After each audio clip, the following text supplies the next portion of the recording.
You're listening to the official podcast of Asbury University, produced by students with God-honoring conversations that inform, edify, and encourage. This is Asbury. We explore culture and current topics through a Christian worldview, promoting a well-balanced life, and we empower our community to belong, become, and be set apart. I'm your host, Abby Lobb. Welcome to This is Asbury.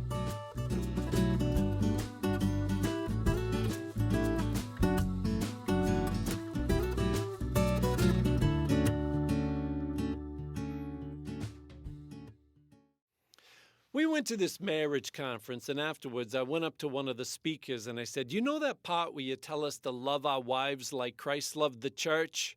It works."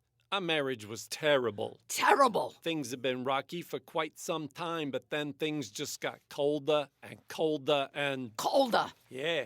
Well, one night, I come home from work. I sit down to eat. I take a bite and... Oh, what is this stuff? Tastes like dog food. And you said what? I said what? No, I said this tastes like dog food, and you said what? Oh, I said if you don't like it, don't eat it. So, next night, I come home from work, I sit down to eat, I take a bite, and...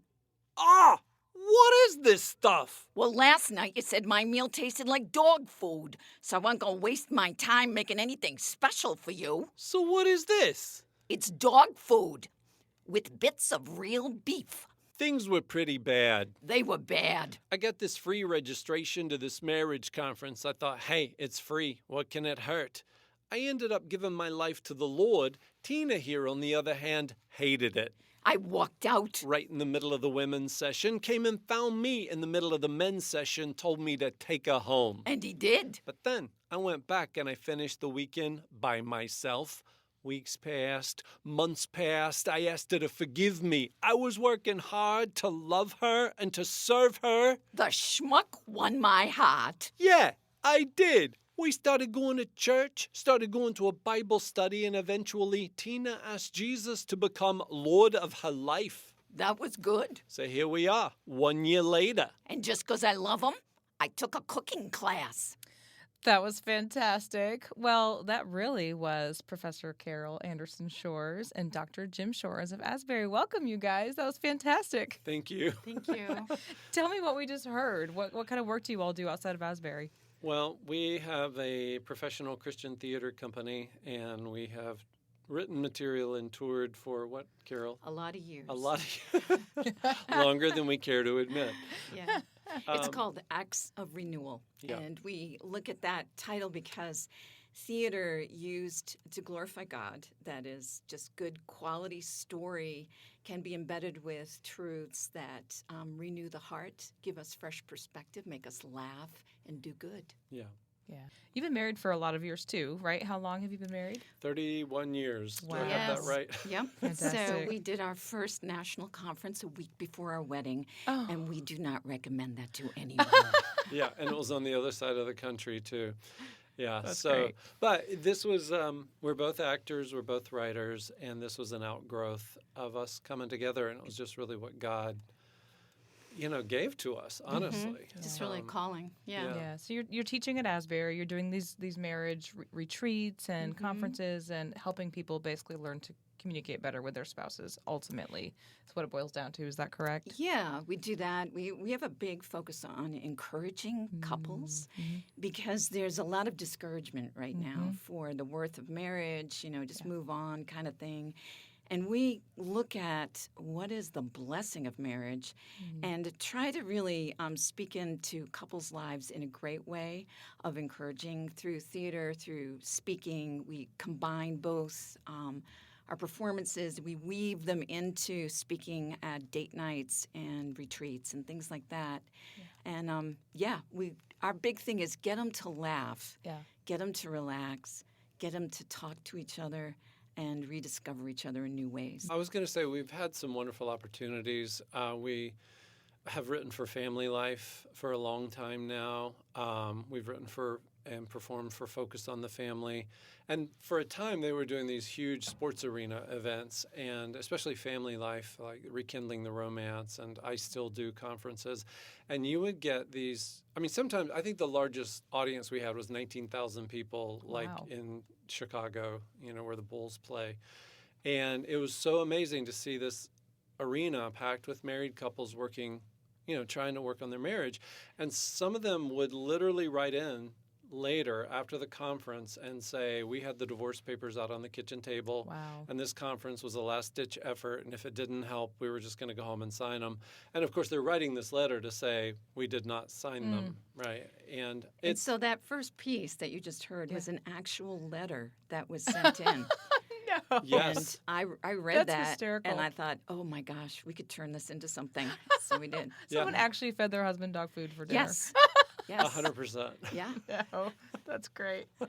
Well, this is coming out on Valentine's Day, and we all know, Valentine's Day couples, whether they're a happy couple or not, there's this attempt to kind of rekindle, and you go on a big date, and then it just kind of falls flat. We all know there's so much more that goes into a healthy marriage. So what are some of these, you all have talked about surprising habits of highly successful couples. Can you all talk about what those habits are and what that research is? Yeah. Yeah, this is by Shante and Jeff Feldham, who are analysts, and they did a study where. Why don't you tell about their study? Well, they, I think it was over 2,000 people. So I think it was 1,200 couples, and they gave a questionnaire to them asking them what their habits were in marriage. And they had to take it separately, so they couldn't confer with each other. And they would rate their marriage as either highly happy, or struggling. And then they would put the surveys back together, the couples back together. And the ones who both rated their marriages as highly happy, then they looked at the habits of those marriages. And so there were some really simple things, like men love being thanked.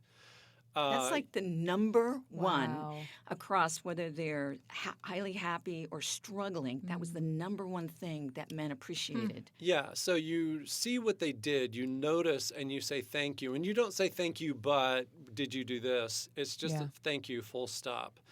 And for women, like one of them, so simple, was he calls me or texts me in the middle of the day to ask me how I'm doing or to say that he's thinking of me. It's so simple. So simple. Yeah. And then, but a big one that really impacted us, I would say, is giving the best possible interpretation to your spouse's actions. So rather than viewing their motivation as being dark, like they just did that to drive me insane.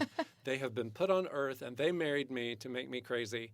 No, they are a human being living life, and they probably were doing the best they could, and there's a wonderful explanation for whatever this is. So they talked about one of the habits that highly happy couples share is that they believe their spouse has their back, and that even if they don't understand a behavior, that person is innocent until proven guilty versus guilty until proven innocent. So that one, honestly, has been a big learning curve for me to just say, well, there must be a good explanation for why he wanted that information immediately. I dropped everything, got it to him, call, and now his phone goes to voicemail. Yeah. So then I do find out that there was a reason.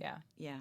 So it sounds like you're drawing from some personal stories as well. Were there some periods in your own marriage that were a little tougher than others? Whole thing. The whole thing. Kidding. Well, this is news. Yeah, no. I mean, I think we're like any couple. We drive each other crazy sometimes. We're both artists, Yeah. I would say our big issue is that we think things really loudly and never say them out loud, but we think we did. And so we're like, I told you that. And the other person's like, no, you didn't. I'm like, yes, I did. No, I didn't. I mean, it's just, we're like, and then we become toddlers. Yes, you did. No, I didn't. Yes, you did. I'm sensing a new skit coming out of this. Yeah. What about you, Carol? I have to say, I think we've got garden variety stuff. Yeah. But I think I think we've had a lot of love through this whole journey. Yeah. And because that, but we're also realistic and we're down to earth. Yeah. And so I think that's part of our passion for helping other couples. Jim came from divorced parents, and he grew up seeing a marriage fall apart and the repercussions on the kids. So he had a heart of passion for how do you get couples to really work together. For me, I came from a very Baptist, very Christian, very wildly dysfunctional family. And my parents stayed together, but they had no clue of how to help their marriage. There was nothing available. Right. And so I feel like there's a place where we speak into the Christian world saying we know Jesus, but doesn't mean that marriage can't be a struggle. Yeah, I mean, isn't the divorce rate within the church about the same? No. Is it? No? Actually, okay. no. Thank you, Shante Feldham. Yeah, okay, good to know. That stat, that divorce rate for Christian couples is like at 51%, just like the rest of the world, is actually not true. It came from a Barna study where people just simply in the demographic section were asked, are you Muslim, Christian, agnostic, That could mean Buddhist? anything. Yeah. And then they kind of correlated that to the divorce rate. And then when she purchased that study, reran it, and if you checked the box Christian, there was a second question that said, did you go to church with your spouse last week? Oh, wow. And when she did that, the divorce rate dropped in half to 24%. Okay, that's but she good. really thinks that it's actually lower than that it's really around 14%. If you're really following Christ. And so we talk a lot about that when we're presenting. We have a lot of theater pieces that look at, Jesus has got to be the foundation for your marriage. We're all broken and we're all needing a savior, right? And so just kind of reminding people to come back to him daily as a spiritual discipline, right? And just spend time in Scripture and praying together and praying for each other is so It's key. huge. So we have a whole session that we bring to some of our couples events, and it's called Stress in Marriage. And it looks at what are the antidotes to your personal stress? What do you do as a couple so you're not just blasting out your stress at each other to the person who knows you the best and can take it, but instead honor your spouse and deal with some of your own stuff. And one of the ways to reduce stress in marriage is talking with each other about what the stress is. So versus letting it just be in the room, just talk about what you're stressed about. That itself will lower some of that stress feeling. But a big one is praying together. And so it's the sense that when Jim's leaving for the morning, I'll often just, if we haven't talked about it already, I'll just say, what is something I can be praying for you about today? Well, that drops everything right out from all the, you pick up that, I need us to meet here, do this, that, drops it down to what's really going on in my heart. What am I worried about? What am I in my head trying to make sure I've got all the pieces together? It brings it down to, what does my husband need? What can I be praying for him about, and bringing God into the intimacy of our relationship versus just the business stuff. That is a huge encouragement and reminder that it's not just perfunctory. It's when we pray, we are welcoming God into each other's lives and also into our marriage, and it makes a difference in that stress level. Yeah. Well, it's so easy to fall into those daily, just the logistics of your day as a married couple, and then once you have kids and work, and it's so easy to get into the habit. And you could see where over time you would gradually just drift. So I love that you said that. It's just putting everything into perspective and keeping Jesus at the center. Sorry, go ahead. So we have, though, a kind of fun one that's, as we talk about the habits of highly happy couples, there was one that it doesn't matter what sex it is. The same way as thinking the best rather than the worst about your spouse when you don't understand something that's happened. So this one is a common trap that people fall into in their marriages. And so rather than tell you about it, we'll just you can hear it in the theater piece, and then we'll unpack it afterwards. Awesome. All right, here we go. Oh, Jan, I am so glad that your day got better. I was praying for you. Yeah, well, that's great. Oh, me? Oh, I don't know. It was just a long day, just so many meetings. But hey, I am on the drive home right now, and tonight is Valentine's. Yeah. Oh, Hal said the most interesting thing this morning. He said tonight would be a night I would never forget. I don't know, but I was so surprised. But the way he said it sounds like he's got something planned. I don't know. I guess I'll tell you what I'd like. I wish he would just meet me at the door, take me in his arms, and whisper, "Honey, I missed you." And then he'd lead me into the dining room where he's laid the table with that red and gold cloth with the little French country roosters. And he's lit one, no two, no a whole candelabra, just all filling the room with this warm, lovely glow. And then he takes me in his arms and he kisses me and he says, "But that's not all." And he dances me into the kitchen where he's laid out a whole cornucopia of beautiful items all across the counter, everything from gourmet cheeses to little nibbly crackers, all the way up to a crown roast stuffed with apples and cranberries and... Oh, wait. That is so unrealistic. I know what he did. I bet he went to Whole Foods because he knows I'm on a diet. And he got one of those platters of organic vegetables and fruit, all ripe and dripping with dew, and those little tasty, nutritious side dishes. We can't afford that. No, I know. I bet he went to Save More and went to the deli counter where that nice man with the hairnet over his beard lives. And he got us one of those platters of like deli meats and cheeses and some crackers and some, coconut water because he knows I love it, and dark chocolate. And oh, my word, you do realize I am pulling into the driveway already? I can't believe that. Ooh, I wonder if he got me flowers, like a whole bouquet of red. No yellow, no red and yellow roses that smell glorious, like when you walk into an anthropology store and you're smacked by that aroma of clean, creative orderliness. And Jan, I'm at the door. I gotta go in. But listen, I'll just call you later and tell you what happened. And hey, say hi to Greg for me. Okay, bye-bye. Hi, honey. I'm home. Honey? Honey? Hey, smell that? Ugh, what is that? I took the cap off the septic tank. I'm letting it out gas. Smells like a sewer in here. Well, I told you it'd be a night we'd never forget. Hal, you do know what night it is. One in which we're going to eat takeout Chinese in the car because it smells so bad in here. It's Valentine's. Oh, crap. No pun intended. I thought you said tonight was going to be, special. Oh, it is? No, I mean special good, not special bad. I'm sorry. Come here. I don't know where your hands have been. I thought you said your love language was touch. Not tonight. Sorry. I just thought you were going to make me a romantic dinner. I'm a terrible cook. How would I do that? I don't know. I just had it in my head, and I just wish you'd put some effort into... I did. I cleaned the poop out of the sewer line. That is not the same thing. Well, okay. Well, it is kind of, but... I could have been sitting on the couch eating guacamole and chips and watching the game. I mean, at least I was doing something for us. Yeah. Why don't I get a shower? We'll go out to eat. No, because all the reservations will be taken and we'll end up eating Sundays at McDonald's. That's okay. I mean, that'll be like our first date. What?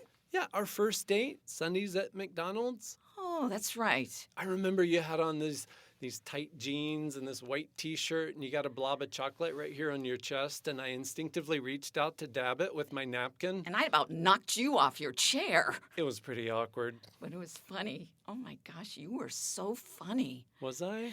Yeah, because you would say these dumb things, and then as you heard the words come out of your mouth, you realized how they sounded. You'd immediately start apologizing. It was just, oh my gosh, I laughed a lot. Let's do it. Sundays at McDonald's? Yeah, well, maybe we can have the main course somewhere else, but yeah, Sundays at McDonald's. I just want to be with you. Thank you. And look on the bright side. We can flush the toilet now. Well, not exactly a bouquet of roses, but I'll take it. Happy Valentine's. Oh, Valentine's starts after you take a shower. Got it. And Hal? Yeah? I love you. I love you too. Happy Valentine's. I hope you didn't hear me laughing in the middle of that. That was fantastic. Oh, my goodness. That's really funny. I love that. I think it just gets at the ridiculousness of marriage where you're dealing with expectations. So one of the habits that highly happy couples fall into is they have realistic expectations of each other. And unhappy, the struggling couples, 60% of them had unrealistic expectations and were either angry or mad or, just out of joint because of those unrealistic expectations, you know? And so they just walk around mad. So I think, you know, one of the habits is just kind of understanding who your spouse is and realizing they're probably, you know, if they can't cook, they are probably not going to make you a gourmet meal. At least they can fix the toilet for you. They can fix the toilet for you. It's important too. Exactly.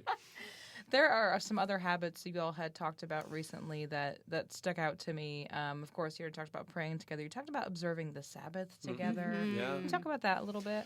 Well, there's a funny story there because we were ministering all over the place, and we were just saying yes to everything, and it was a wonderful period of ministry, but we were exhausted. Yeah. And I remember we were at Trinity University up in Chicago, and I just felt God putting it on my heart. And so I, in red, circled all of the Sundays and just put Sabbath. And I showed it to Carol, and I said, this is what our life should look like. And I want to be really quick to say we don't mean this in a legalistic way. It's just like, where are we resting? Yeah. Right. And Carol looked at me and she goes, that looks great. I have no idea how we could ever get there. Yeah. And so I was like, well, I think we need to. And so then a few months later, how much later was it, Carol? It was a good number of months later. Okay. But we were we were going to speak in Asbury Chapel. This Oh, was nice. before we were teaching here. Wow. And there was a woman named Marva Dawn who had written a book called Celebrating Sabbath Holy, WHOLLY. And she was going to be speaking in chapel, and we were going to do a piece, and she was going to be speaking about brokenness and how God's power works out of our brokenness. So we had a piece that would be appropriate for that. And so she came in, and it was her first presentation after having a kidney transplant, and she had some other issues, so she kind of had some difficulty walking. She was legally blind, and so she was going to be on the platform with us because she couldn't enter up and in. So we said, okay, we're just flexible, whatever. So we do our piece, and I'm seeing her move toward the front. Now, I've given you a list of all the things she was dealing with.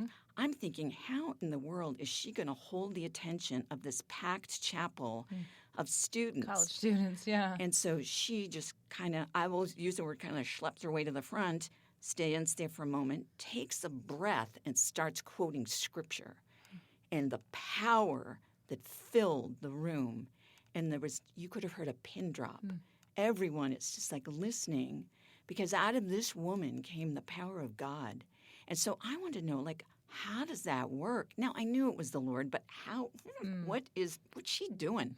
So I followed her over to the seminary where she had a Q&A with the seminary students, and they started asking questions about this whole Sabbath thing. And I remember one seminary student went, Miss John, we read the book, right? Yeah, that's all great, but we're seminary students, and we work on Sundays to serve the Lord in churches, so, we can't do that. And so she just said, well, I started keeping Sabbath while I was writing my dissertation. So if I can do it, I think you can do it. And it is one of the big 10. So I think we should keep it. And so she then outlined some of the things she did to put aside 24-hour period, whatever day of the week, to rest and to do it as unto the Lord, and had a worry basket. Just throw anything you're worried about that you're missing into the basket. And what this gives you is great wisdom. It gives you a sense of perspective. And so I came back to Jim and I go, I got this idea. We should start keeping Sabbath. And I was like, really? Sounds familiar. That sounds, yeah. I didn't say I told you so. I was like, that's awesome. So we tell couples about where keeping Sabbath reduces stress. It allows God to replenish you. I mean, he gives a blessing with that commandment. How in the world did Jesus do what he was doing for 3 years? He kept Sabbath.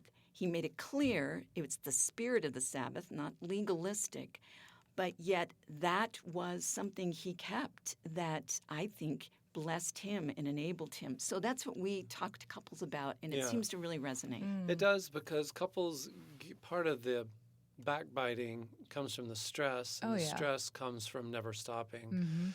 And so if you have places where you're playing again or having fun or just taking a nap or whatever it might be, that it just doesn't feel like work to you. So how many years now has that been for you guys where you've kind of come to this realization, Yeah. wow, we need a day of I'd say rest? it's like 15. Okay, Yeah, wow. 15. At least. And how have- maybe 20. Okay. Yeah. And it's really important. Yeah. And I would say, if people are listening and they're like, oh my gosh, one more thing for me to do. Right. It's like you can do 2 half days. And not every week are you going to be able, you have stuff come up where you're just like, well, that Sabbath just went out the window. But it's being aware of it and just understanding where you're extending beyond yourself and you're going to need to stop. We're not wired to keep going 24/7. But I would say when we skip it because of whatever, I feel like it's a gift I missed, and I feel it the rest of the week. So it does make a difference. Yeah, I think when you're less stressed all the time, you can just enjoy your time together so much better. You can just enjoy each other better. So how does that work? How would you encourage couples? Well, we're getting ready to do a family life cruise. They charter A whole ship. A whole ship. Nice. And it it's- becomes a marriage conference. And so we're going to suffer for the Lord. No, but we're performing on it. So we're, kind of a speaker. And one of the speakers that we're writing a theater piece for is Ted Cunningham, who talks a lot about having fun in your marriage, of just playing and laughing together. So I created a piece. It's about a couple that we're having a younger couple come with us on this cruise. And they're playing a couple who've been married for 5 years. And they are at the place where they're realizing it's not fun anymore. They've got little kids. They don't know how to talk to each other anymore besides the business stuff. And it's struggling. And so we play a Scottish couple, that old Scottish couple that have escaped from the senior tour because they were moving too slow. That's right. So we're on an adventure. Aye, we're hiding out. He's rented a car. We're going to go on our own adventure. Yeah. But we kind of pick up what this couple is struggling with, and so they want to know, like, can you even enjoy each other again? Can we hear and it? I said, sure you can. So this couple has a little, 5 on a piece of cake, a little candle, and so we know that it's been 5 years, and we're joking around, and so they want to know how long we've been married, and they find out it's been 60 years, and so she says, well, how are you able to do that? How are we able to last so long? For 60 years? Well, we forgot to die. But also, faith in God, a lot of prayer. Aye. And I know you're talking about how you'd like to know how you can enjoy each other again. And I could give you a lot of answers, and they all have to do with love. But when it comes to enjoying yourself, well, you just got to laugh. Oh, yeah. You got to find your own sense of humour and bring it to the party each and every day. Try to make the other person laugh. That's the secret of love. Secret of laughter. Make it about the other person and not yourself. Aye, he's been making me laugh for the last 40 years once we got back together. Aye, yeah. Well, a lot of prayer went into that. I never left her again. Aye, it's a good thing, I think. Yeah. Oh, yeah. That's great. I love it. Old couples have the most wisdom, I think. In most cases, it's good to learn from them, fictional or not.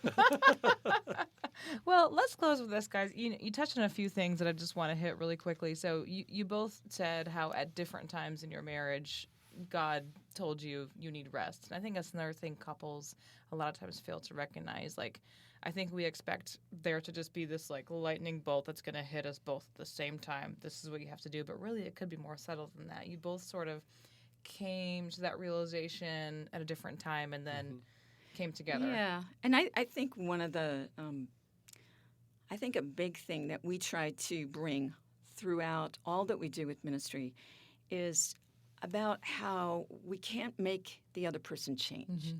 And to focus your prayers on, God, if you could just change him, then I'd be okay. But it's when we turn and we ask God to change our own hearts. And if both of us are doing that, then you do have those realizations. Then you are malleable. Then you are able to turn to forgiveness. And you are able to enjoy each other. So one of the things that Maddie says in that is it's enjoying each other. That's one of the blessings of God in our marriage. We even have each other even through the hard days, and that's what makes them better. So all of this weaves together. But when we come together, it is a blessing to be married. Yeah, and I would finish up by just saying our marriage is a legacy that we leave for those who are around us, our kids, our family, our neighbors, the culture. People are looking at us and, are you going to stay together? Because the family is the smallest unit of culture, and our kids need us. And the nice thing is that with some of the studies that have been done, that even a struggling marriage, even if one of the partners starts working on their marriage actively, that a year later they've moved up into the happy or highly happy categories. Even if only one? Even if only one. Okay. Yeah. But, if one is working on it, it's not long until the other one's like, all right, what Something's are you... up. Yeah. Exactly. Well, those are wonderful tips, you all. And, we're blessed to have you here at Asbury, but how can others find you and follow you? So we have a website, which is Acts of Renewal, ACTS, actsofrenewal.com. And that's a very easy way to find out more about us. You can see some video clips and just probably find out more than you want to know about us. But, and we just love to share our ministry wherever. Going on a cruise with you sounds fantastic. It doesn't sound fun. Yeah, but we go into churches, do conferences. Small and large. Yeah. Small and large, Okay. and just love to be with people, get them to laugh, teach them some things, and minister and see how the Holy Spirit shows up. Yeah. And then just real quick, I know you both teach here at Asbury. Carol, you teach theater, so you have something coming up this spring. We do. I teach acting and directing. We have a really fun production that's coming up, perfect for lifting the doldrums of winter, and that is The 39 Steps, which is Hitchcock suspense meets ridiculous comedy farce delight. And it opens February 22nd through 24th. It's 2 weekends, and the second weekend is February 28th through March 2nd. We hope everyone comes and just laughs and has fun. I can't wait. And then, Jim, what about you? What do you have coming up in the communication department? Well, communication, I'm so excited because we just passed a sport communication concentration within the major.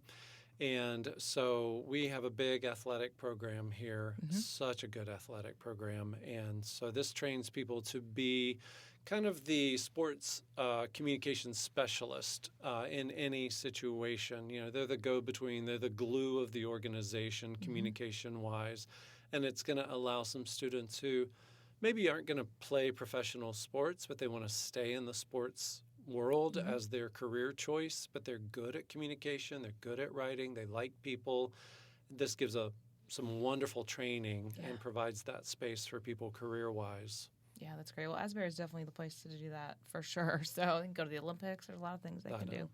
Well, thank you both for your time. I really appreciate it. This was great, and I hope that couples benefit from it. Thank you. Thanks for having us. Well, thank you so much for joining us for this episode of This is Asbury. To learn more about Asbury University, visit asbury.edu.